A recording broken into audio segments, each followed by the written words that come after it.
thơm phết.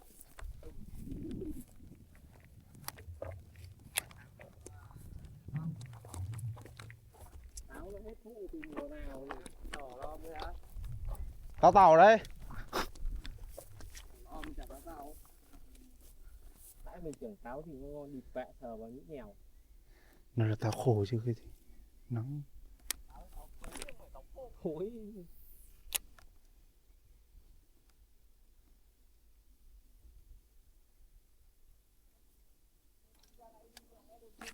Đây rồi.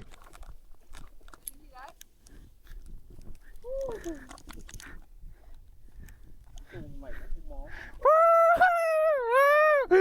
Rồi cuối cùng cũng chỉ có một người ra về tay trắng.